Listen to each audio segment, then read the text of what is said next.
성도 여러분, 한 주가 시작되는 월요일 아침입니다. 오늘 우리에게 주시는 하나님의 말씀은 신명기 24장 1절로부터 4절입니다.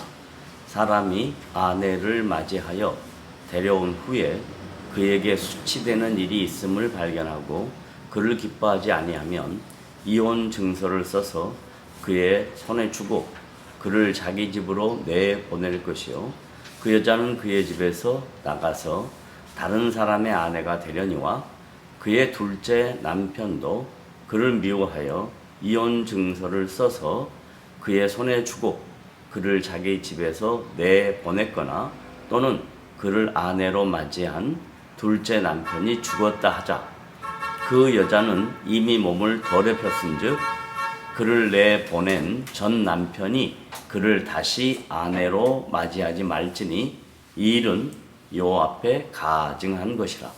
너는 내 하나님 여호와께서 내게 기업으로 주시는 땅을 범죄하게 하지 말지니라. 모세는 하나님의 언약 백성들의 이혼 제도에 대하여 설명하고 있습니다.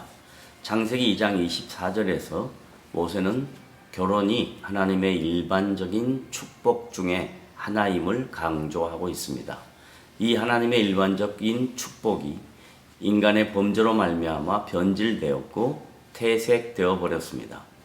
가나안 이방 민족들과 애굽 사람들은 우상 숭배와 성적 타락이 만연해 있었으므로 이혼은 이미 그 사회에 통용되었던 것입니다.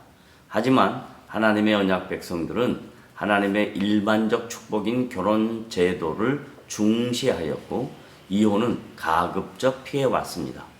그러나 오늘 본문은 이혼에 대하여 수용하는 분위기입니다.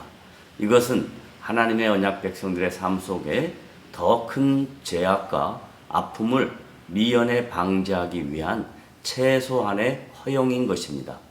그들에게 허용된 이혼은 아내에게 수치스러운 일이 발견되거나 성생활의 기쁨을 누리지 못할 경우에 한한 것이라고 말씀합니다.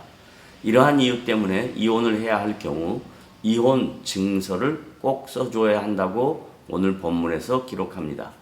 여기 언급된 이혼 증서라는 히브리어의 원뜻은 자름의 문서 혹은 절단의 문서라는 뜻을 갖고 있습니다. 이것은 결혼한 남녀가 한 몸이 되었지만 이혼을 당하는 여인에게는 온전한 일체에서 잘려나가거나 관계가 단절된다는 것을 의미하는 것입니다. 이혼 증서를 써준 것은 자신의 집으로 돌아가 새로운 삶을 시작할 수 있도록 도와주는 인격적인 행위였던 것입니다. 이혼한 여인이 재혼할 수 있을 뿐더러 또다시 이혼할 수도 있습니다. 이때에도 동일하게 이혼 증서를 써주어야 한다는 것입니다. 또한 둘째 남편이 사망한 경우에 다시 전 남편에게 되돌아갈 수 없다는 것입니다. 이것은 이미 육체적인 결합이 이루어진 것이고 하나님 보시기에 가증한 것이기 때문입니다. 신약 마태복음 5장 31절 32절을 보면 또 일렀을 때 누구든지 아내를 버리려 하거든 이혼 증서를 줄 것이라 하였으나 나는 너희에게 이르노니 누구든지 음행한 이유 없이 아내를 버리면 이는 그로 간음하게 하며 또 누구든지 버림받은 여자에게 장가드는 것도 간음함이라고 말씀하시고 이어서 마태복음 19장 3절로부터 12절에서도 예수님은 동일한 관점에서 친히 말씀하고 계십니다.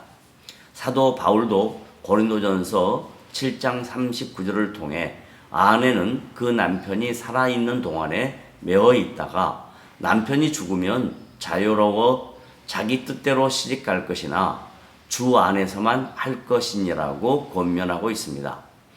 이처럼 예수님의 말씀과 사도 바울의 권면은 결혼에 대한 하나님의 일반적 축복과 거룩한 전통을 잘 전수하기를 바라는 것이지만 이혼에 대한 한 가지 이유를 분명하게 강조하고 있습니다.